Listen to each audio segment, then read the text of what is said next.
The August sun beat mercilessly on the wooden auction platform outside Henley's livery stable, casting harsh shadows across the crowd of ranch hands and drifters gathered in Willow Springs' dusty Main Street.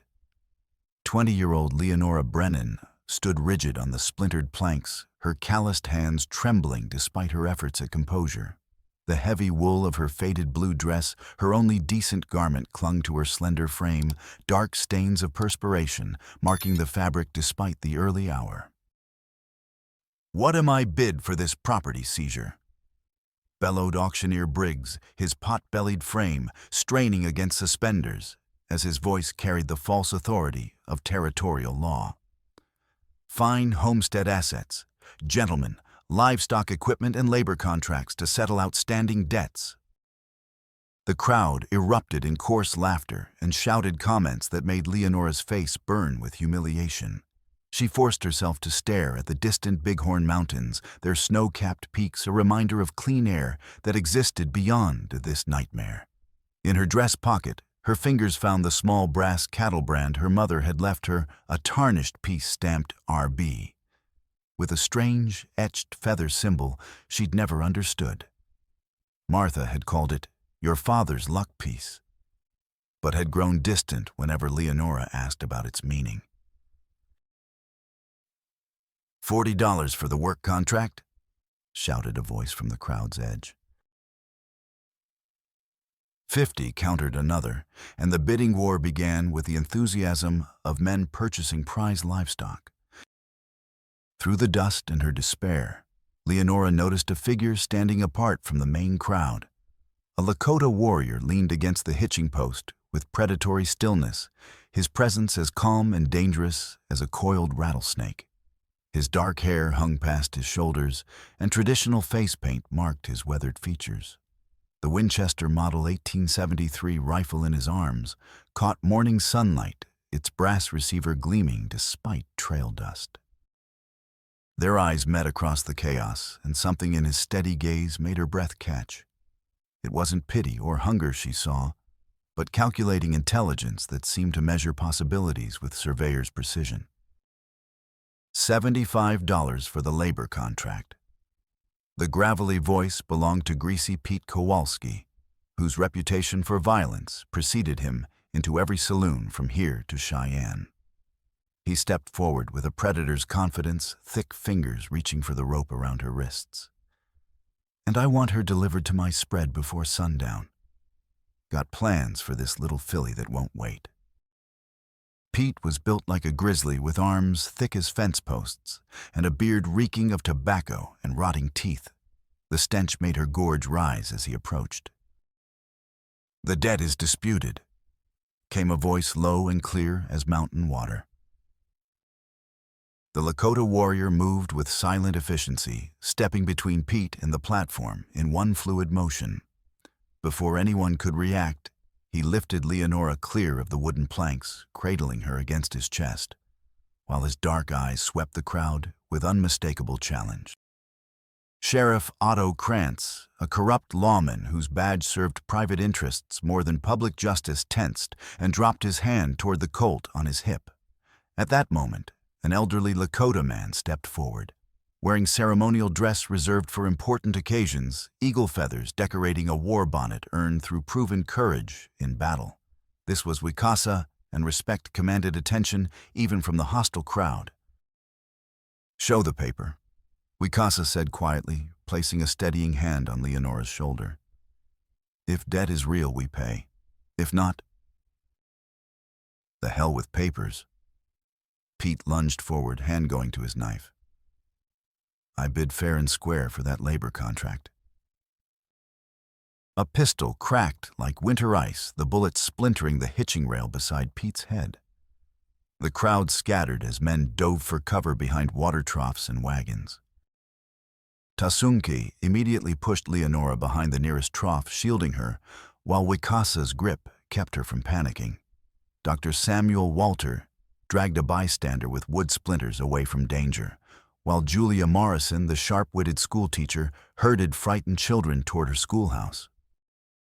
Silence followed, broken only by nervous horses and a distant hawk's cry. Tasunke rose slowly, Winchester held ready.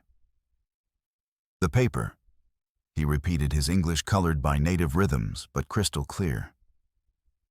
"Show us this debt that binds her."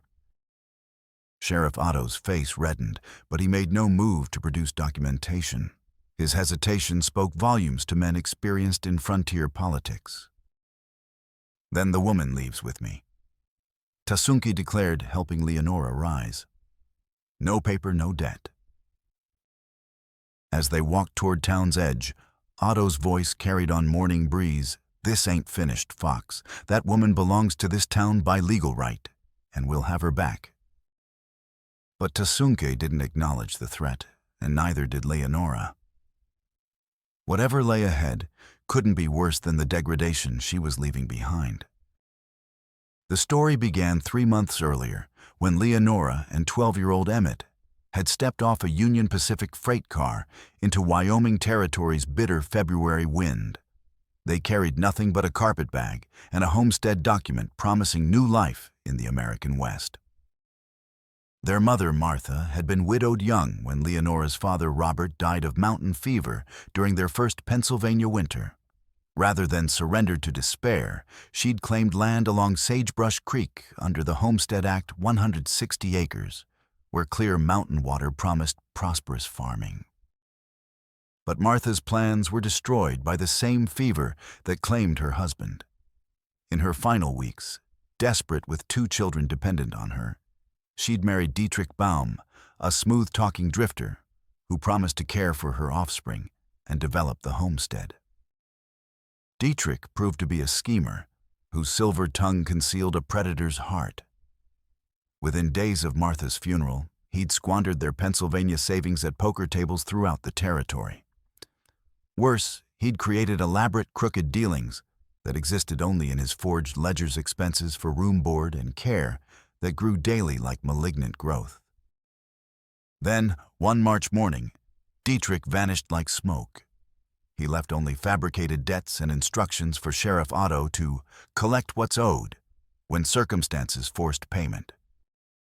What Leonora couldn't know was Otto's 50-cent profit from every collected dollar, or that Dietrich's associates had been eyeing Sagebrush Creek's water rights for months. In Wyoming's arid climate, water access was more valuable than gold. Leonora found work as a laundress, scrubbing clothes beside the creek that should have been hers by inheritance. Her earnings barely covered rent on a leaking cabin, while Dietrich's fabricated debt grew in Otto's periodic recalculations. During one of these grinding days, as she worked beside the creek, she'd pulled out her father's brass brand to clean it in the clear water. The strange feather etching caught sunlight strangely, and she remembered her mother's words. "Your papa made friends with the local tribes, dear one. Said they were honorable folk who kept their word better than most white men. That little piece there, he called it, his treaty with tomorrow." Tasunke had first noticed the German woman during regular visits to Willow Springs as scout and translator. His role required maintaining delicate balance between Shadow Lake's Lakota families and increasing white settlement. One misunderstanding could trigger warfare that would bring cavalry from Fort Laramie. The warrior bore scars from March's Battle of Powder River, where a cavalry bullet had torn through his left shoulder, leaving puckered reminders of how quickly peace shattered. Dr. Walter had treated that wound, asking no questions about how a Lakota warrior came by such injury. Julia Morrison had also earned Tasunke's respect by teaching any child wanting to learn, regardless of ability to pay. When hungry Emmett appeared at her schoolhouse, she'd fed him and continued his education by candlelight. Wicasa, whose eagle feathers testified to battlefield courage, and whose ceremonial dress commanded respect during important occasions, believed written agreements offered hope for avoiding future conflicts. If Lakota could secure legal water access, they might avoid raids and reprisals that brought more soldiers. The morning Otto came for Emmett marked peace's end. Tasunke heard Leonora's desperate cries while on his scouting circuit. He arrived seeing the boy dragged toward mining wagons while his sister lay bleeding from Otto's rifle butt. Copper Gulch represented the worst of robber. dealing with the powerless. Boys as young as 10 labored 14 hours in collapsible tunnels, hauling ore cars through passages barely navigable by grown men. Mine owners paid Otto to ignore local mining regulations that prohibited such treatment of miners. Tasunke's intervention wasn't romantic sentiment, but cold calculation. Allowing one atrocity unchallenged made others easier. When Otto's rifle butt cracked Leonora's ribs, the warrior's decision crystallized. The boy stays free until debt's proven in territorial court. He said each word measured and final. Otto sneered, but stepped back at something in Tasunke's eyes. Bring your ledger or bring your posse. Either way, that boy belongs to the mines. Dr. Walter's arrival prevented immediate bloodshed, helping Leonora while assessing her injuries, bruised ribs not broken, but damage causing weeks of pain. Nothing permanently damaged, he murmured. But you need to leave town before Otto decides to arrest you for interference. Julia approached cautiously. County records don't match Otto's debt claims, but I can't challenge him without concrete fraud proof. That evening, as thunderclouds gathered over distant peaks, Tasunke made his choice. He'd escort Leonora to Shadow Lake's safety, then address Emmett's situation without triggering massive military response. They departed through a dry arroyo, winding between sage hills following game trails Tasunke knew intimately, but Pete's riders were persistent hunters. The first rifle shot cracked overhead like divine thunder. The second clipped juniper branches, showering them with green needles. Tasunke's horse screamed as a lucky shot found its flank, sending animal and rider crashing. They sheltered in a dry wash, while bullets carved earth furrows above. Tasunke's precise return fire punched through a rider's canteen, spooking his horse into violent bucking. In resulting confusion, they reached Yiska's spare pony and escaped into gathering darkness. Stars burned cold when they outdistanced pursuers, but both understood this was merely the opening move in a deadly game. Sagebrush Creek ran high. With mountain snowmelt, its normally peaceful waters transformed into brown torrent, capable of sweeping away anything challenging its power. The safest ford lay 2 miles upstream, but reaching it meant backtracking through territory, where Pete's men might position for ambush. Tasunke studied the immediate crossing with careful attention. Here the creek narrowed between limestone banks, creating rapids where current broke white over submerged boulders, but ran only thigh-deep on mounted horses. We cross straight here, he decided, pulling braided lariat from saddle rigging. One goes down, the other pulls to safety. He tied rope between them with knots, holding under strain, but cuttable if circumstances demanded separation. Hemp felt rough against Leonora's wrists as understanding hit. This simple precaution might mean life versus death. They entered water together, horses picking careful steps across algae-slick stones. Current tugged insistently, while icy bite penetrated wool and leather as if they offered no protection. Halfway across, disaster struck with avalanche suddenness. Leonora's waterlogged wool skirt caught on a submerged branch wedged between boulders. Current instantly seized trapped fabric, yanking her from the saddle with irresistible force. Rope went taut as fiddle string. Tasunke felt his mount stagger under sudden strain. Without hesitation, he drew his belt knife and sliced hemp before pull could drag them both into deeper water downstream, where the creek disappeared over rocky ledge into unknown depth pools. He dove after Leonora as she tumbled toward Fall's wounded shoulder, screaming protest as he fought Current's relentless power. His fingers closed around her wrist just as they went over together, bodies slamming gravel bar below with bone-jarring impact. Consarn it all. He gasped, spitting muddy water while blood from reopened wound-colored creek around them. His left ankle twisted during landing, shooting sharp pain up his leg. From Willows on the far shore, Deputy Quiet Will Henderson watched through Spencer carbine sights. He had orders bring back the German woman and her Indian rescuer. But watching Tasunke shield Leonora, despite obvious pain, stirred conscience dormant too long. Maybe it was memory of younger sister Sarah, dead at 16, because no doctor treated poor families without advance payment.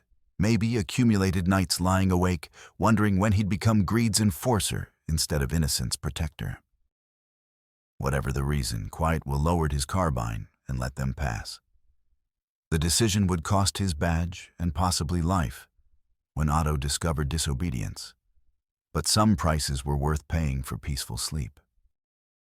Shadow Lake Camp appeared like amber constellation scattered around dark water, reflecting starlight and campfire flames equally. Nearly 30 Lakota families made seasonal home here, trading furs and horses with white merchants when politics allowed commerce. Wachiwi, Tasunke's sister, and the camp's most skilled healer took charge with calm efficiency, born from treating too many battle wounds for sympathy or unnecessary questions. She and Yiska, Tasunke's childhood friend and renowned marksman, cleaned and stitched the warrior's torn shoulder using sinew thread and techniques passed through generations. Treatment proceeded by firelight, Leonora holding burning brands to illuminate work, while Wachiwi's needle moved with surgical precision through damaged flesh. Tasunke endured without complaint, though sweat beaded his forehead and jaw muscles stood like iron cables under strain. Leonora's injuries received equally practical attention. Ribs were bound with clean linen, while willow bark tea, bitter as punishment, but effective against pain, dulled chest fire where Otto's rifle butt struck. When she tried standing too quickly, swaying with threatening dizziness, Wachiwi caught her arm firmly. "You breathe deep, Count. Each breath heals slow," the Lakota woman instructed carefully. "Then you work, help earn your place. No weakness here. Weakness kills everyone." Words carried no cruelty, but established clear expectations. Where survival depended on every member contributing according to abilities, sympathy couldn't override practical necessity. As dawn painted eastern mountains gold and rose, Leonora found herself performing previously impossible tasks. Her needle-steady fingers carefully dried and repacked Tasunke's water-soaked cartridges. Wet black powder caused dangerous misfires, when split seconds meant life versus death. Each 44-40 cartridge required individual attention, emptying damp powder, cleaning brass casings, measuring fresh charges, seeding new bullets with watchmaker precision.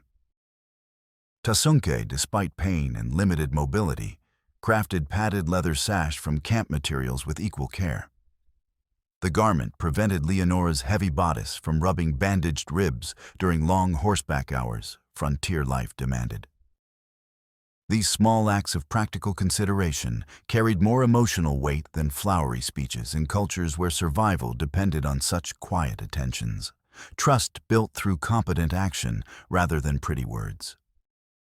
During this recovery time, as Leonora helped around camp, she often found herself touching the brass brand in her pocket. One evening, while grinding corn with Wachiwi, she pulled it out to show the older woman. "My mother left me this," she said quietly. "Said it belonged to my father, Robert Brennan. Do you know what this feather marking means?"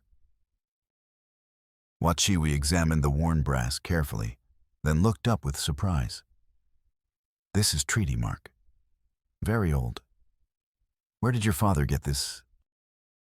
"I don't know. Mother said he made friends with local tribes before I was born, but she never spoke details." Wachiwi studied the brand longer, then handed it back without comment. But Leonora noticed her seeking out Tasunke later that evening for quiet conversation in their native tongue. Frontier survival education began immediately with military training efficiency. Yiska demonstrated proper Winchester handling, showing Leonora how to seat cartridges without jamming fingers and work lever action smoothly rather than hesitantly. Rifle shoot straight to 300 yards in steady hands. Yiska explained English colored by native rhythms, but perfectly clear. Breathe out slow, squeeze trigger gentle like touching butterfly wing. Jerk, shot, miss target. The tin can perched on fallen cottonwood 30 paces away seemed impossibly small through iron sights, but Leonora followed instructions with same attention once devoted to delicate embroidery. Her first shot went wide, kicking dirt spray a foot left of target. Her second attempt clipped the can's edge with sharp metallic ping ringing across lake-like struck bell. By her fifth shot, she'd knocked target completely off wooden perch, earning Yiska's approving grunt. Good enough for close work. He nodded, understanding perfection was unaffordable luxury. Not hunting accurate, but enough making bad men think twice before getting close. Wachiwi's lessons covered equally vital, but less obviously dramatic skills. She taught secure half-hitches, holding pack loads under mountain travel stress, drawing skinning knives in one fluid motion. Reading weather signs in cloud formations and wind patterns, meaning difference between shelter and exposure death. Sky tells truth always. The Lakota woman explained, pointing to mare's tail clouds streaming from western peaks. Wind from there brings storm in 2 days, maybe 3. Smart people prepare. Foolish people die wet and cold. These weren't classified as gender-specific skills, but simply human knowledge necessary for survival in country killing the unprepared with casual indifference. While Leonora absorbed harsh frontier reality lessons, Julia Morrison conducted dangerous investigation back in Willow Springs. The school teacher concluded county records might contain fraud evidence destroying the Brennan family, but examining those documents meant risking arrest for government property theft. She waited until darkest pre-dawn hour, when even dedicated drinkers succumbed to whiskey-induced unconsciousness, before slipping through a previously scouted window. Her bullseye lantern cast narrow beams she shielded carefully, avoiding detection by any wakeful insomniacs. Records she discovered painted damning systematic corruption extending beyond simple greed. Dietrich's debt document bore embossed territorial seal using wrong ink formula for 1875, invisible to casual inspection, but glaringly obvious to anyone familiar with government printing standards. More significantly, seal die marks didn't match official stamps used by Wyoming Territory administrative offices during that year. Someone created convincing forgery using outdated materials, but made subtle mistakes, revealing deception to careful examination. Ernest Wickham, nervous young clerk whose gambling debts made him vulnerable to Otto's pressure, finally confessed his conspiracy role under Julia's gentle but persistent questioning. For $20 silver and debt forgiveness, he'd stamped false documents with whatever seals Otto provided. I never meant no harm to them children. Ernest whispered, hands shaking as he revealed complicity extent. Otto said it was just business paperwork, nothing hurting nobody permanent like. Julia's most important discovery was Martha Brennan's original homestead deed, written in the dead woman's careful handwriting and properly witnessed according to territorial law. The document granted specific water rights to valuable land strips along Sagebrush Creek, exactly the grazing area Dietrich's cattle ranching associates now controlled through intimidation and fraudulent claims. Conspiracy scope became clear as Julia pieced together evidence scattered through different filing systems, preventing casual discovery. Dietrich hadn't simply abandoned stepchildren after squandering inheritance. He'd orchestrated elaborate schemes, stealing legal claims to water rights worth thousands annually in Wyoming's arid climate. Plans required corrupt officials' forged documents and systematic debt slavery use, eliminating inconvenient witnesses. It represented the worst of crooked dealings, using legal mechanisms, accomplishing theft, punishable by hanging if attempted through honest violence. Armed with authentic document copies and Ernest's sworn confession, Julia prepared making dangerous Shadow Lake journey. But she wouldn't travel alone. Dr. Walter had medical business requiring Lakota camp presence, and their combined authority might provide protection neither could claim individually. The physician carried surgical supplies and signed minor statements witnessing Copper Gulch conditions firsthand. According to sworn testimony, 12-year-old Emmett Brennan was being worked 16 hours daily in tunnels violating even the loose local mining district regulations established to prevent the worst abuses. Meanwhile, Shadow Lake pressure escalated toward open warfare. Greasy Pete had grown tired waiting for quarry emergence from Lakota protection, his patience eroded by mockery from other cattlemen questioning his ability, controlling one German immigrant woman. At midday, when sun burned directly overhead and heat shimmers danced across prairie like living spirits, Pete led 7 armed men in direct assault on Trading Circle, where Lakota families conducted white merchant business. Attack began with pistol shots, fired deliberately into cooking fires, scattering carefully prepared food and destroying patient work hours. A Lakota boy helping manage horse herds took grazing bullet across thigh, first blood spilled in what could quickly escalate into massacre, bringing cavalry troops from Fort Laramie with territorial pacification orders through whatever means necessary. Yiska's response demonstrated precision marksmanship, making him legendary among white settlers and Indian warriors alike. His single rifle shot fired from 150 yards knocked Greasy Pete's hat cleanly off without parting hair. It was deliberate demonstration, designed warning rather than killing proof. He could have placed bullets anywhere chosen, including through Pete's skull, but selected mercy over revenge. Message was unmistakable to men experienced in frontier warfare, and Pete's riders pulled back with considerably more respect for opponent capabilities. But the cattleman's retreat came with escalating threats rather than resolution. "Tell your fox that Sheriff Otto's coming with full posse," Pete bellowed from considered safe distance. "We'll burn this whole camp to ash and scatter ashes to 4 winds." That night, as if summoned by day's violence, dry lightning from passing thunderstorms ignited prairie grass 2 miles north of Shadow Lake. Fire spread with terrifying speed across drought-dried vegetation, creating flame walls that could outrun fastest horses and burn hot enough killing anyone caught in paths. Fighting prairie fire required every community member working together with desperate efficiency. Lakota used shovels, axes, and bare hands digging fire breaks while employing wet buffalo hides, beating down flames, leaping across natural barriers like destructive spirits. Leonora joined efforts without hesitation or complaint, hands growing black with soot and lungs burning from smoke inhalation as she hauled leather buckets in endless water relay, continuing through night. Injured ribs screamed protest with every movement, but she maintained steady rhythm survival demanded. Tasunke observed her endurance with growing respect, how she continued working despite obvious pain efficiency of movements as bucket after bucket passed through her hands, feeding desperate destruction battles. When their eyes met across smoke-filled darkness, he nodded once in acknowledgement, carrying earned admission weight to warrior society, judging members by actions rather than words.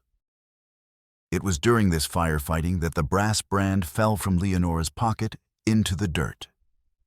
Tasunke, working beside her, saw the metal gleam in firelight and picked it up. His face changed as he examined the worn surface, tracing the eagle feather, etching with his finger. "Where did you get this?" he asked quietly, his voice carrying strange intensity despite the chaos around them. "It was my father's," she panted between bucket passes. "Robert Brennan. My mother said he made friends with local tribes." Tasunke stared at the brand for a long moment, then handed it back carefully. "We will speak of this later," he said. But she caught something in his tone. Recognition, perhaps even wonder. Julia Morrison and Ernest Wickham approached Shadow Lake under makeshift truce flag, constructed from white cotton petticoat tied to willow branch. The young clerk's hands trembled, holding improvised banner, fully understanding his Sheriff Otto betrayal, had probably signed death warrants regardless of current crisis resolution. Evidence they brought struck assembled group like physical blows, delivered by expert fighter knowing exactly where aiming for maximum impact. Julia spread carefully copied documents across buffalo hide, while explaining each piece with methodical prosecutor precision, building unshakable cases. Martha Brennan's original water rights were legally valid under 1866 Mining Act, prior appropriation doctrine, granting permanent usage to first parties putting water to beneficial use within territorial boundaries. Creek value in Wyoming's arid climate made those rights worth more than most gold claims. Dietrich's debt documentation was revealed as crude forgery territorial seal using wrong ink for claim dates, and Ernest's detailed confession explaining exactly how false papers were created under Otto's direction. Sheriff had been receiving regular silver coin payments, enforcing fraudulent claims while pocketing 50% of all collections. Most damning Dr. Walter's medical evidence demonstrated Otto had been systematically funneling children into illegal Copper Gulch labor using fabricated debts, justifying what amounted to bonded labor, violating local mining district regulations designed to prevent the worst exploitation of miners. Revelation hit Leonora like cavalry charge striking unprepared infantry. She'd assumed Dietrich was simply weak man abandoning responsibilities when times became difficult. But truth painted him as calculating predator, planning her family's destruction from moment he first laid eyes on their homestead deed. He never intended helping us. She whispered, staring at forged document, as if it might burst into flames through sheer hatred force. From the day he married Mother, he was planning to steal everything we had and sell us into bondage, covering his tracks. Evidence transformed their situation from desperate flight to focused mission. Instead of hiding indefinitely while Emmett suffered in mines, they now possessed legal ammunition, powerful enough destroying enemies through territorial courts rather than bullets and bloodshed. Ernest brought additional intelligence, making immediate action essential. Black powder wagon loads had been delivered to Copper Gulch that morning officially for blasting operations designed sealing dangerous lower tunnel leaks. More likely explosives would destroy evidence of illegal night shifts, avoiding territorial taxation and safety inspections. As they discussed their options around the council fire, Wicasa approached, carrying something wrapped in deer hide. The old warrior had donned his ceremonial war bonnet for this momentous occasion, understanding that what transpired here would affect relations between their peoples for generations to come. His eyes were bright with an emotion Leonora couldn't identify. "Show me the metal piece your father left," he said quietly. Confused but compliant, Leonora pulled out the brass brand. Wicasa unwrapped his bundle, revealing an identical piece, same size, same RB, stamping same eagle feather etching. Robert Brennan came to our camp in summer of 1858. Wicasa said, his voice carrying the weight of sacred memory. "I was young warrior then, learning white man's language and customs. Your father, he came seeking trade horses for grain furs for metal tools. But more than trade, he sought peace." He held up the matching brand. "These were made by Spotted Elk, our metalworker copying design your father drew in dirt. He said his daughters should have one piece, his Lakota friends should keep other. Promise of water sharing. Promise of no raids on each other's families. Your father kept his word until fever took him. We kept ours until armies came with guns and broken treaties." Leonora stared at the two identical brands, understanding flooding through her like revelation. He made a treaty. A real treaty. More than treaty. Wicasa nodded solemnly. He made kinship. In our language, we called him brother who shares water. You are his daughter, so you are our niece. That is why Tasunki could not let harm come to you. Family protects family." The circle fell silent as implications sank in. This wasn't just about water rights or legal documents. This was about honoring promises made between peoples, about kinship that transcended racial boundaries. Tasunke spoke quietly. "Uncle speaks truth. When I saw the brand that first day, I knew who you were. But I had to be certain, had to hear the story complete. Then we moved together," Leonora said firmly, understanding finally why she'd felt such immediate trust with these people. Family helps family, just like Papa would have wanted. The route to Copper Gulch required careful planning, as Otto's men controlled most obvious approaches. But Yiska, who had scouted the area extensively, knew of an old mining trail that wound through Devil's Canyon, treacherous in daylight, potentially lethal at night, but offering their best chance of reaching the compound undetected. "There's an abandoned beaver dam about half-mile upstream from the mine," he explained, sketching in dirt with charcoal stick. "Built years ago when water ran different. Dams still mostly solid, but if we could break through the right spot, we could flood the lower tunnels without bringing down the whole mine." Tasunke studied the rough map. How do we break it quietly enough to avoid discovery? A black powder, but just a small charge placed careful-like. Yiska replied. "Problem is getting close enough without being seen, and timing it so the water hits when we're ready to move." Dr. Walter leaned forward. "I could provide distraction. Arrive openly with medical supplies, claim I'm there to check on worker injuries. Otto wouldn't refuse a doctor's visit, looks too suspicious to outside observers." Julia added, "I could come with you. My position requires educational assessment of child workers according to local district regulations. It would give us legitimate reason to be there and identify exactly where they're keeping Emmett." The plan was risky, but feasible. Under cover of legitimate business, they could position themselves while Tasunke's group prepared the dam break and subsequent rescue. Timing would be crucial. Too early, and they'd alert guards too late, and the tunnels might flood with children still trapped inside. As they finalized details, Leonora made her own contribution. "I know exactly what Otto wants. He thinks I belong to him through Dietrich's false debt. What if I appeared to surrender?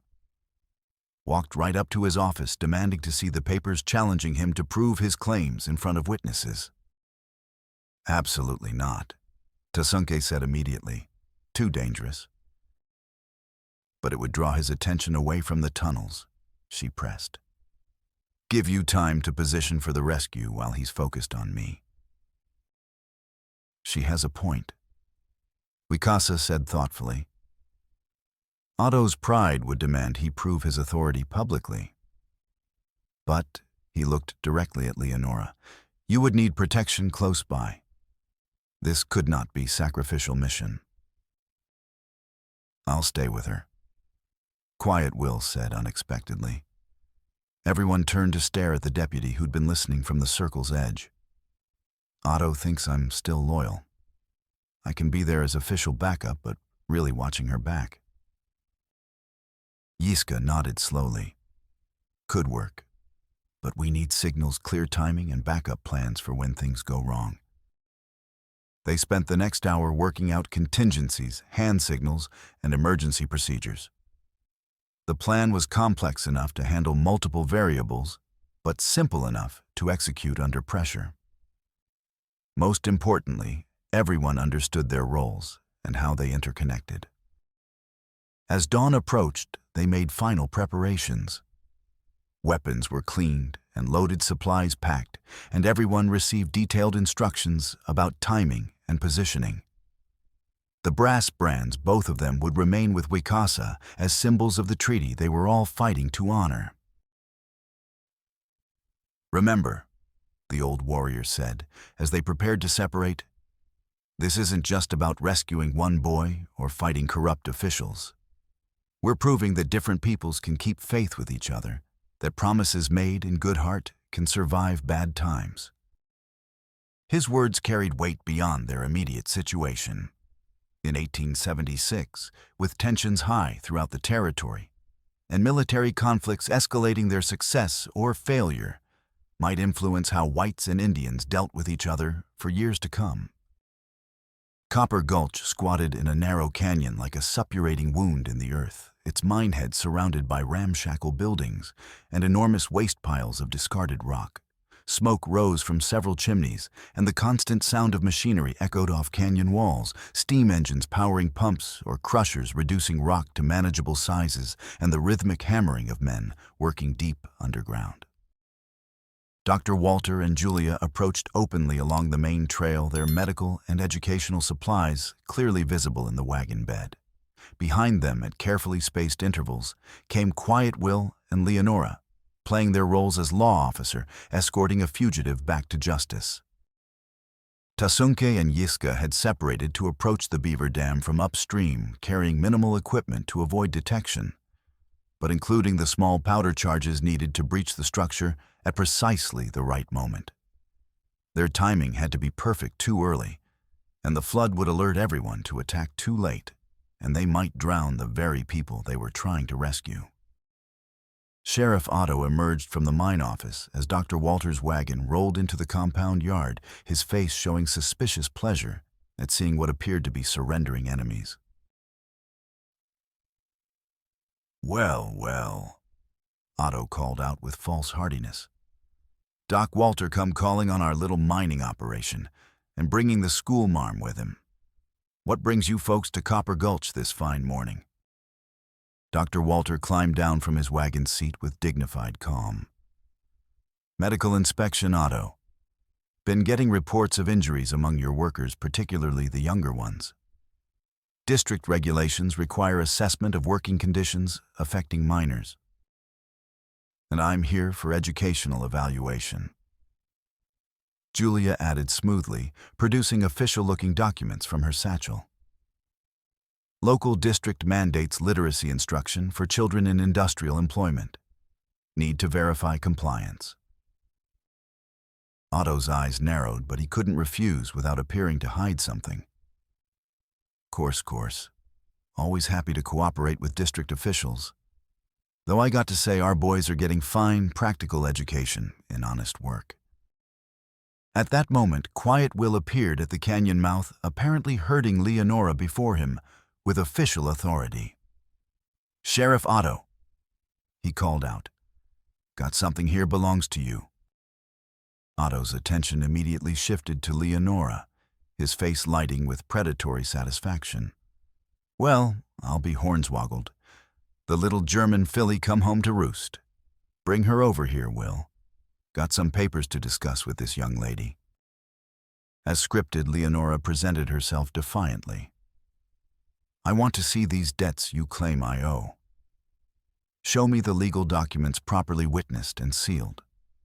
Prove your authority before all these people." Otto puffed up like a turkey displaying for hens. "Oh, I'll show you authority, missy. Got papers signed, sealed, and legal as Sunday morning. You owe this county considerable money, and you're gonna work it off proper-like." He strode toward his office, clearly relishing the opportunity to demonstrate his power publicly. This was exactly what they'd hoped for, Otto's pride overcoming tactical caution, drawing him and his attention away from the mine itself. While this drama played out in the compound yard, Tasunke and Yiska reached the beaver dam upstream. The structure was indeed solid, built from interwoven branches, mud and stones that had settled into nearly concrete hard mass over years of seasonal flooding. "Here." Yiska pointed to a spot where winter ice had created a natural weak point. Small charge placed right there should open her up without bringing down the whole structure. Tasunke studied water flow carefully. "How long before flood reaches mine levels?" 10, maybe 15 minutes if we open it gradual-like. Enough time for positioning, but not enough for them to pump it out again." They placed their powder charge with surgical precision, using just enough explosive to breach the dam without creating a catastrophic flood that might kill innocents along with guilty. The fuse was cut to provide exactly the delay they needed. Back at the mine, Otto emerged from his office, waving a leather portfolio triumphantly. "Here we are, little Miss High and Mighty. Debt papers all legal and proper, signed by your dear departed stepfather, Dietrich Baum." He began spreading documents on a makeshift table, clearly enjoying the audience he'd gathered. Mine workers, guards, and various hangers-on formed a circle around the proceedings, drawn by promise of entertainment. Leonora examined the papers with careful attention, playing for time, while Dr. Walter and Julia moved closer to the mine entrance, under pretense of beginning their inspections. "Now these seals look wrong," she said loudly enough for everyone to hear. "The territorial stamp doesn't match what I've seen on legitimate documents." "You calling me a liar, girl?" Otto snarled, but there was uncertainty in his voice now. "I'm calling these papers forgeries," Leonora replied boldly. "And I'm demanding proper territorial magistrate review before I accept any debt claims." The crowd murmured with interest. Even in mining camps, people understood the importance of legitimate legal documentation. Otto's papers were beginning to look suspicious under public scrutiny. At precisely that moment, they heard Yiska's signal, a perfect imitation of a red-tailed hawk's cry echoing off canyon walls. The dam charge had been lit. Dr. Walter immediately moved toward the mine entrance. "While this legal discussion continues, I need to begin my medical inspections. Julia, let's start with the underground work areas." Otto, distracted by his argument with Leonora, and the crowd's growing skepticism about his documents, waved them toward the tunnels absently. Yeah, go ahead. Just don't interfere with production schedules." It was exactly the opening they needed. The mine tunnels stretched into Earth's bowels like the throat of some enormous beast, lit only by flickering oil lamps that cast dancing shadows on rough-hewn walls. The air was thick with rock dust and the constant threat of methane gas that could explode at a single spark's touch. Wooden support timbers, many cracked and sagging under enormous pressure, wept constantly with seepage from underground springs. Dr. Walter and Julia moved deeper into the complex, their bullseye lanterns providing additional illumination as they searched for the children being held in illegal bondage. The sound of their footsteps echoed hollowly off stone walls, mixing with distant machinery noise and the occasional shout from workers in side passages. They found the boys in the deepest working levels where air grew thin and cave-ins were constant threats. Children as young as 10 hauled ore cars weighing more than they did their thin frames bent under burdens that would challenge grown men. The sight was heartbreaking, hollow-eyed victims of Otto's systematic exploitation, covered in coal dust and rock debris, their clothes hanging loose on frames grown skeletal from inadequate nutrition. "Emmett," Julia whispered urgently, spotting the boy among a group loading car with broken ore. "Emmett Brennan." The 12-year-old looked up with eyes that had seen too much suffering for his years. When he recognized Julia, hope flickered across his dirt-streaked features like candle flame in darkness. "Miss Morrison is Leonora. Is she safe?" "She's here to rescue you," Dr. Walter said quietly, moving to examine the other children quickly. "But we need to move fast. Can you walk on your own?" "I think so." Emmett struggled to his feet, swaying slightly from weakness. "But what about the others? There's boys here been trapped for months, some of them real sick." Julia counted quickly, 16 children total ranging from 8 to 15 years old. Some were obviously ill, others bore injuries from accidents or abuse. Moving them all quickly would be nearly impossible. "We take everyone we can carry," Dr. Walter decided. "Those too sick to walk will have to come back for with proper transport." At that moment, they heard the first rumble of approaching water, a low sound vibrating through tunnel walls like distant thunder. Yiska's dam breach was working perfectly, but it meant they had only minutes before floodwaters reached these lower levels. "Everyone listen to me," Dr. Walter called out in his most authoritative voice. "Water's coming through these tunnels. We need to move to higher ground immediately. Those who can walk help those who can't. Stay together and follow our lights." The children responded with surprising discipline, clearly understanding that their survival depended on cooperation. The older boys lifted younger ones, while those with injuries supported each other as best they could. They began moving toward tunnel entrances as water sounds grew louder and more ominous. Behind them, ankle-deep flow appeared around tunnel bends, carrying with it the metallic taste of dissolved minerals and promise of deeper floods to come. Meanwhile, in the compound yard above, Leonora continued her confrontation with Otto, while keeping careful watch for signs that the rescue was proceeding. The crowd around them had grown larger as word spread of the legal challenge to Otto's authority. "These documents are clearly forged," she declared, holding up one of Dietrich's fabricated debt papers. "Look at this territorial seal, wrong ink, wrong year, wrong die marks. Any legitimate magistrate would throw these out as fraudulent." Otto's face had grown red as a turkey's wattle, but uncertainty was creeping into his bluster. Several miners in the crowd were nodding agreement with Leonora's assessment, and he could see his authority beginning to crumble under public scrutiny. "You're trying to cheat this community," someone called out from the back of the crowd. "Them papers don't look right to me neither." "Shut your mouth, Henderson," Otto snarled, but the damage was spreading like wildfire through dry grass. At that crucial moment, Tasunke appeared at the canyon rim above the compound, his Winchester glinting in morning sunlight as he took position overlooking the scene. His presence was calculated to draw attention away from the mine entrance, where the rescue was proceeding. Otto spotted him immediately. "There's your Indian lover," he shouted triumphantly, drawing his Colt Peacemaker. "Boys, we got us a turkey shoot." But as he raised his weapon, Quiet Will stepped smoothly behind him and pressed his own gun barrel against the sheriff's neck. "I wouldn't do that, Otto," the deputy said quietly. "Been listening to this legal discussion, and I got to say them papers do look mighty suspicious to my experienced eye."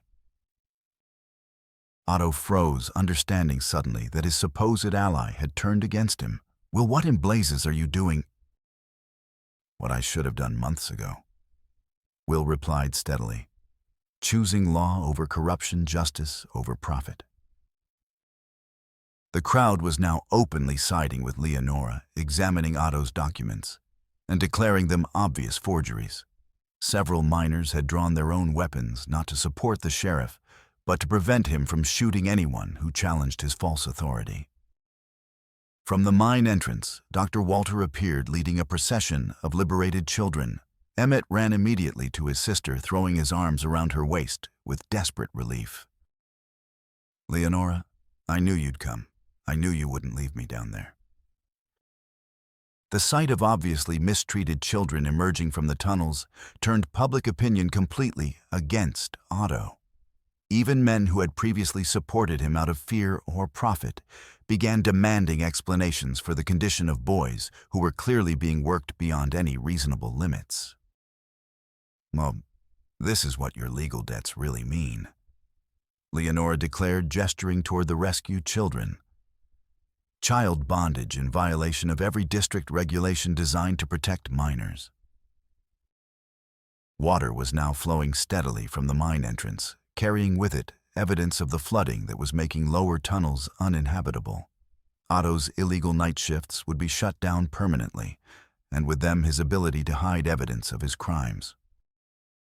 But the corrupt sheriff wasn't finished fighting. With desperate strength, born of cornered desperation, He broke free from Will's restraint and lunged toward the mine office where additional weapons were stored. "If I'm going down, I'm taking some of you with me," he screamed, grabbing a shotgun from the wall rack. That's when Greasy Pete and 3 of his riders appeared at the canyon mouth, apparently summoned by someone loyal to Otto's corrupt regime. They came in shooting their bullets, winding off stone walls and sending the crowd diving for cover behind mining equipment and supply wagons. The final confrontation was about to begin. Gunfire erupted across Copper Gulch's canyon floor, like deadly fireworks, muzzle flashes blooming in shadows cast by towering rock walls. Tasunke's position on the rim gave him tactical advantage, but it also made him primary target for Otto's remaining loyalists, who understood that eliminating the Lakota warrior might break the rescue attempt's coordination. Bullets whined off limestone formations around his position as he returned fire with careful precision, each shot calculated to disable rather than kill when possible. His Winchester spoke with authority, sending 40-40 rounds that kicked dust around attackers' feet or punched through water barrels and equipment to demonstrate his accuracy without necessarily spilling blood. Below in the compound, chaos reigned as miners and guards chose sides in what had become open warfare between justice and corruption. Dr. Walter herded rescued children behind his medical wagon, while Julia Morrison organized their evacuation towards safer positions near the canyon mouth. Quiet Will had drawn his service revolver and taken position behind a pile of ore tailings, trading shots with Greasy Pete's riders who were trying to reach Otto's position near the mine office. The deputy's conscience had finally overcome his fear, and he fought with the desperate courage of a man seeking redemption for years of complicity in corruption. Leonora found herself pressed against a supply shed wall with Emmett, both of them trying to stay low, while bullets shattered wooden planks above their heads. Her brother was shaking from exhaustion and terror, but his eyes showed the fierce determination of someone who had survived months of underground hell and wasn't about to surrender freedom easily. "Stay down, Emmett," she whispered urgently. "This will be over soon." "I'm not scared," he replied with 12-year-old bravado that couldn't quite hide his trembling. "Not anymore. Not with you here." Otto had reached his office and was now armed with a shotgun loaded with buckshot that could cut a man in half at close range. His face showed the desperate fury of someone watching his carefully constructed empire of corruption crumble into ruins around him. "You want a war," he bellowed across the compound. "I'll give you a war, been sheriff of this county for 10 years, and I ain't giving up my authority to no German immigrant and her Indian friends." He triggered both barrels in Leonora's direction, but the range was too great for effective shotgun work. Pellets scarred the shed wall beside her, but most of the charge went wide, embedding harmlessly in wooden structures that had seen worse treatment during construction. Yiska had appeared on the opposite canyon rim, his Sharps rifle providing precision fire that kept Otto's supporters pinned behind inadequate cover. The big single-shot weapon boomed like thunder each time he fired, sending 45-70 rounds that could punch through light fortifications and reach targets at distances that made return fire ineffective. The battle was turning in their favor when disaster struck from an unexpected direction. Ernest Wickham, the nervous clerk, who had provided evidence of Otto's document forgery, appeared at the mine entrance in panic. "The tunnels are collapsing," he screamed above the gunfire. "Water pressure's bringing down the support timbers. There's still people trapped down there." Dr. Walter immediately understood the implications. Their carefully planned flooding had worked too well, creating structural damage that threatened to bury alive anyone remaining in the lower levels. Some of the sickest children hadn't been evacuated yet, and several guards who had surrendered during the rescue were also trapped by rising water and falling debris. "I'm going back down," he announced, grabbing his medical bag and additional lanterns. "Not alone." Tasunke called from above. The warrior had spotted a route down the canyon wall that would bring him to the mine entrance while avoiding most of the crossfire. "Wait for me." But there wasn't time for careful coordination. Even as they spoke, they could hear the groaning of overstressed timbers and the crash of stone falling in passages where people might still be alive. Julia Morrison made the decision for all of them. "I know those tunnels better than anyone except the miners themselves.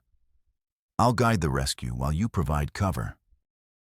She disappeared into the mine entrance before anyone could stop her, her teacher's lantern casting wild shadows as she descended into what might well become her tomb.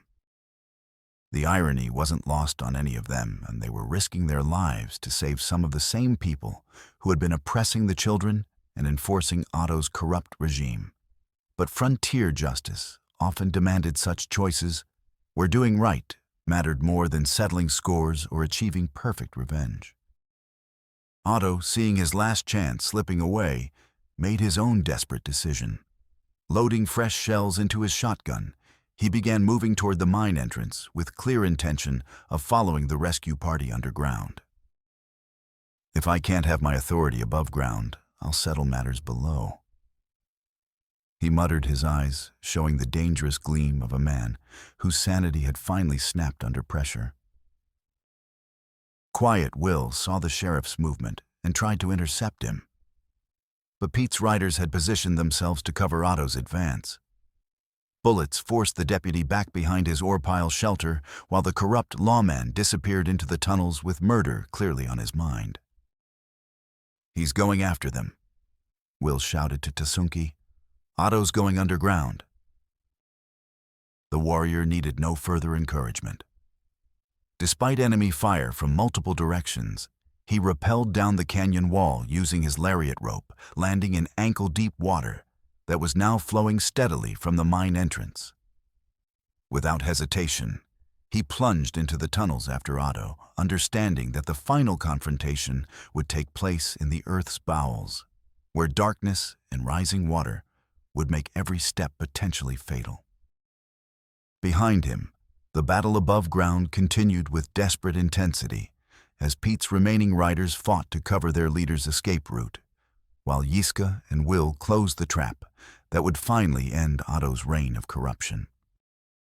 The flooded tunnels had become a nightmare maze of rushing water-falling debris and treacherous footing where a single misstep could mean death by drowning or crushing.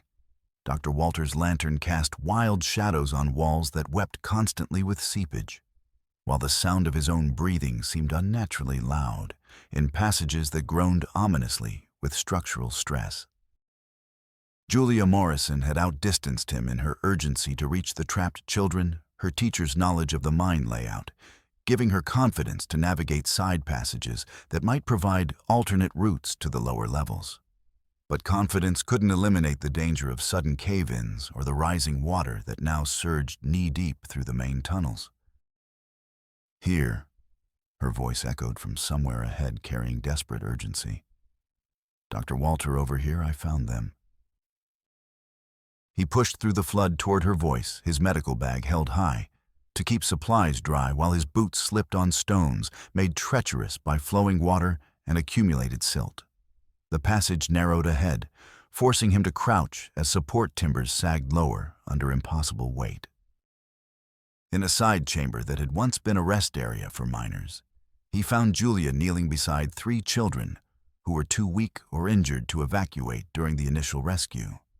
2 boys, perhaps 10 and 12 years old, huddled beside a girl of 8 whose leg was clearly broken from some previous accident.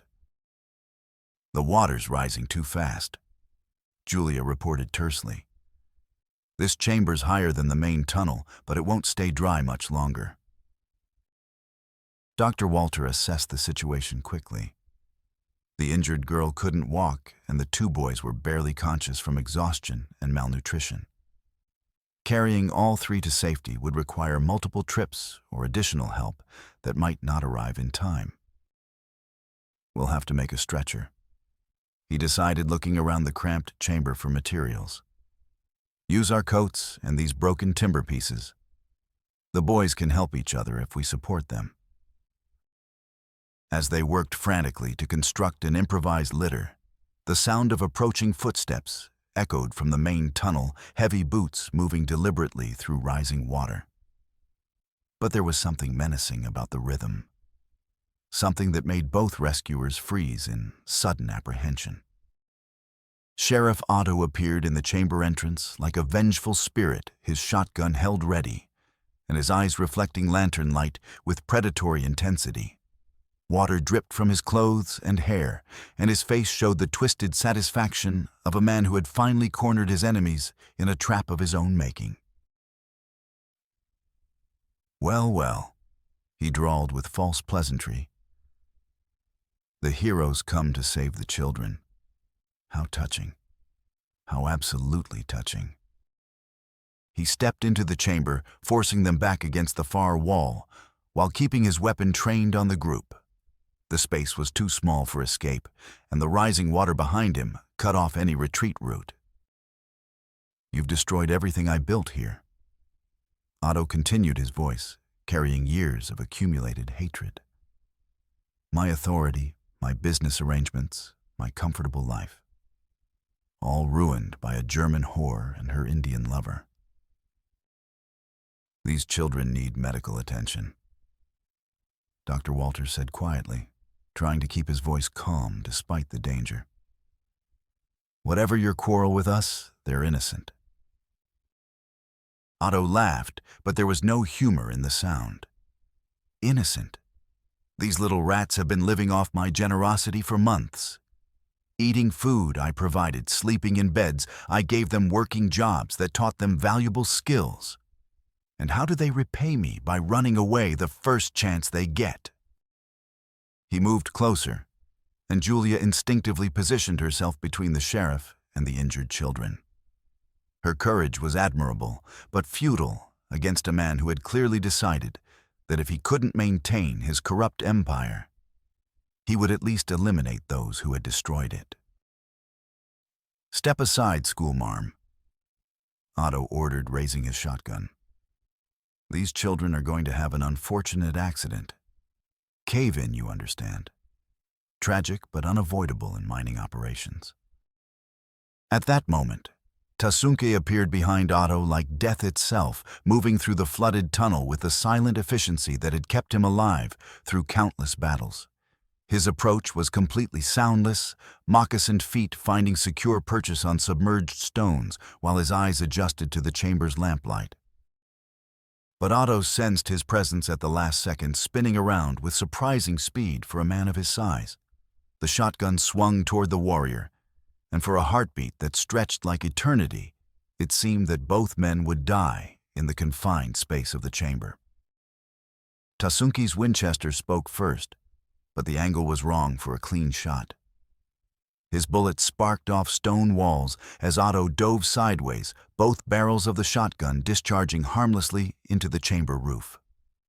Rock fragments showered down as the two men grappled for position in water, now waist-deep and rising steadily. The fight was desperate and brutal, conducted in near darkness with weapons that could kill at point-blank range. Otto had the advantage of weight and desperation, while Tasunke possessed speed and battlefield experience. They rolled through the flood, each trying to gain position for a killing shot while avoiding the other's weapon. Dr. Walter grabbed the children and pushed them toward the chamber's highest point, understanding that the battle would determine whether any of them survived the next few minutes.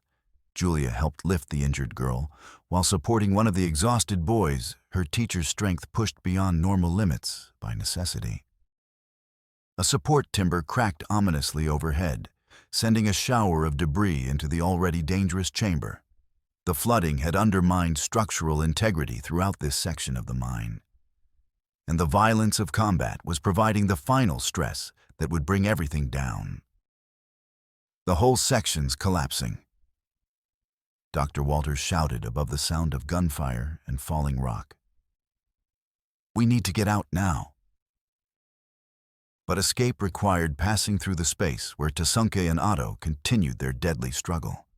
The sheriff had managed to reload one barrel of his shotgun, while the warrior was trying to work the lever action of his Winchester, with hands made clumsy by cold water and desperate haste. At that moment, when it seemed that cave-in or drowning would claim them all, Wikasa appeared in the tunnel entrance. The old warrior had followed Tasunke underground, despite his age, and the obvious danger understanding that honor demanded he share whatever fate befell his nephew and the people under their protection. He carried his ancient Springfield carbine, a single-shot weapon that had served him faithfully through decades of warfare. Without hesitation or warning, he fired into the chamber's ceiling directly above Otto's position. The shot brought down exactly the amount of debris he had calculated enough to pin the sheriff without crushing him completely, but sufficient to end the fight and allow evacuation of the trapped civilians. Otto's shotgun spun away into the flood as rocks buried his legs and lower torso, leaving him conscious but immobilized. "Eat now we go," Wikasa said simply, his English carrying the authority of a man whose word had never been questioned. All of us, even him. It took precious minutes to organize the evacuation.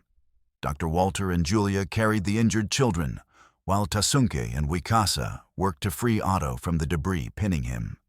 Despite everything the corrupt sheriff had done, they couldn't leave him to drown in the rising flood.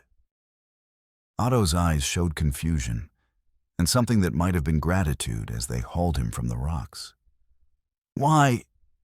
he gasped through pain from his crushed legs. "Why save me after everything I've done?" Wikasa looked down at him with expression that mixed contempt with pity. "Because that is what separates us from you," the old warrior said quietly. "We do not abandon people to die, even our enemies." The journey to the surface seemed endless as they made their way through passages increasingly threatened by structural collapse and rising water. Behind them, entire sections of the mine were caving in as flood damage reached critical points throughout the tunnel system. They emerged into daylight to find the compound battle had ended with Greasy Pete and his remaining riders either captured or fled. Quiet Will held several prisoners at gunpoint, while Yiska maintained watch from his canyon rim position, ensuring that no reinforcements could approach undetected. The sight of the rescued children and captured Otto effectively ended any remaining resistance. Even miners who had previously supported the sheriff's regime could see that his authority was based on lies, violence, and the systematic abuse of helpless children. As Dr. Walter began treating injuries, and Julia comforted traumatized children, territorial authorities arrived in response to telegraphic requests sent days earlier. Judge Martin, the circuit-riding magistrate, brought with him federal marshals whose presence guaranteed that justice would finally be served according to law rather than local corruption. The trials that followed were swift but thorough, conducted with the careful attention to legal procedure that frontier justice demanded when dealing with systematic corruption. Judge Martin, a man whose experience with territorial law had taught him to recognize authentic evidence, when properly presented, reviewed testimony and documentation with the precision of someone who understood that his decisions would influence how law was perceived and respected throughout Wyoming territory. Ernest Wickham's confession, supported by the authentic homestead deed Julia had discovered, and testimony from dozens of witnesses, created an unshakable case against Otto's entire corrupt regime. The sheriff's forged documents were exposed as crude frauds, their false seals and incorrect dating making them legally worthless under territorial statutes. Otto himself, his legs permanently damaged from the mine collapse, but his mind finally clear of the delusions that had driven his criminal behavior, confessed to years of systematic corruption in exchange for life imprisonment rather than hanging. His detailed testimony revealed the full scope of the conspiracy that had victimized countless families throughout the region. Greasy Pete and his surviving associates faced charges ranging from assault and battery to conspiracy to commit kidnapping. Most received sentences of hard labor that would keep them away from honest citizens for years to come, while those who cooperated with territorial authorities earned reduced punishments in recognition of their assistance. The children rescued from Copper Gulch required weeks of medical treatment and careful rehabilitation before they could return to normal lives.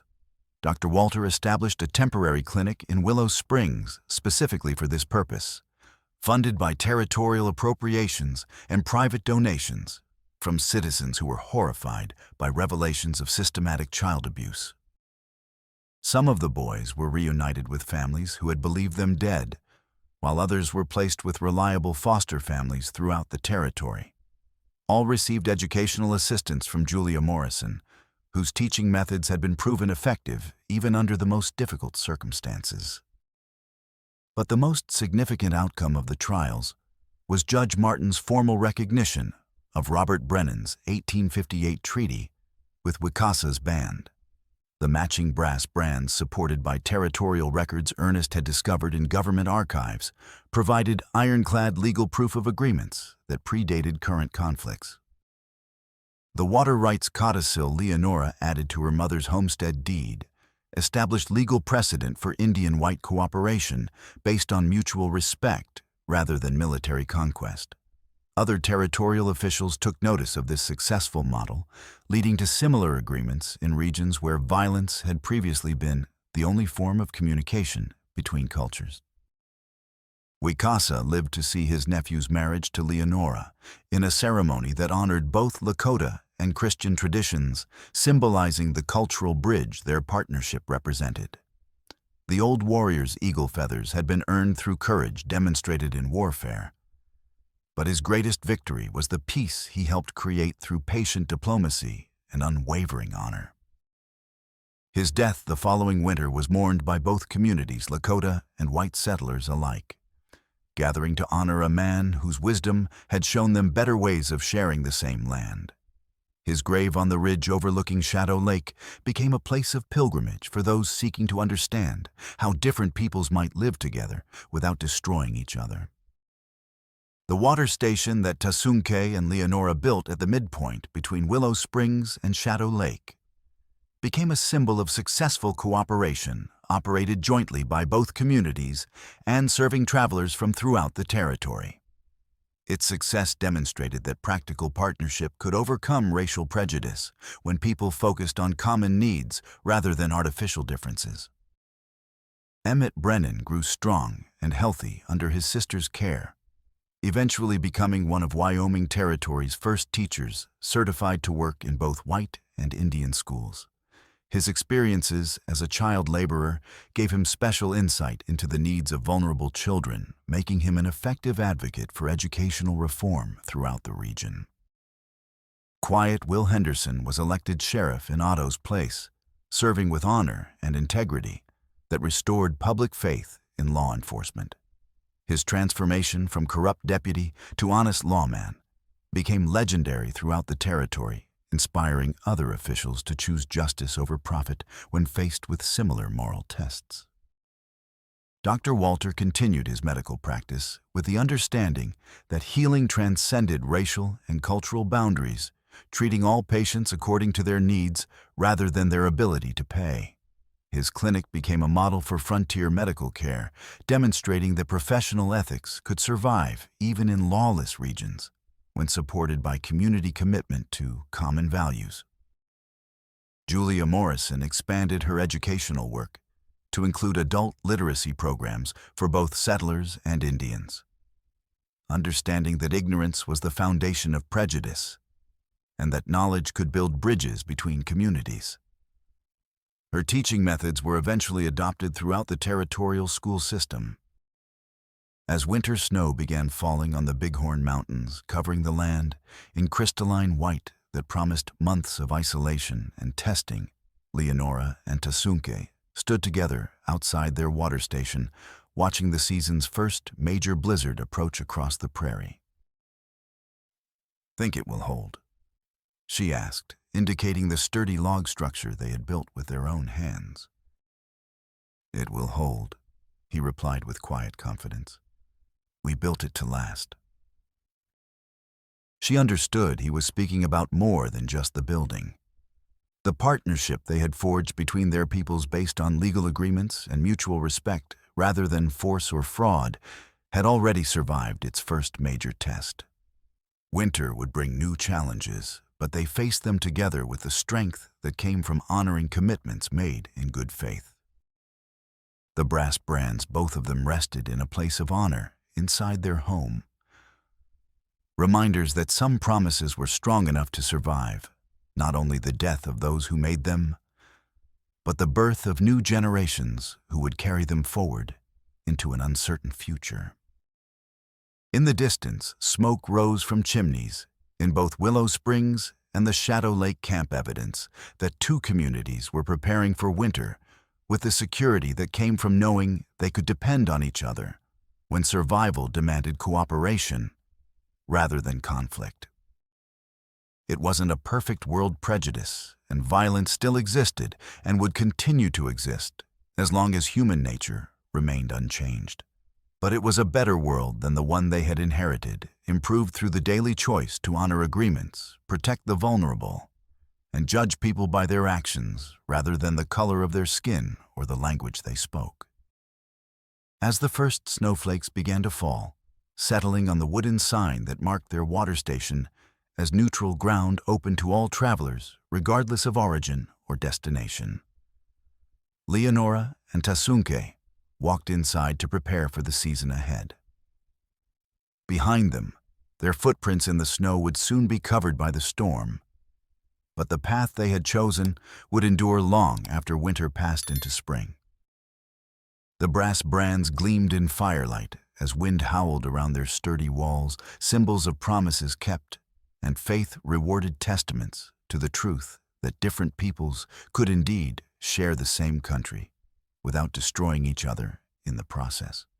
It was enough, more than enough, for those who understood that civilization was built not through conquest, but through the patient work of building trust between former enemies who chose to become neighbors instead.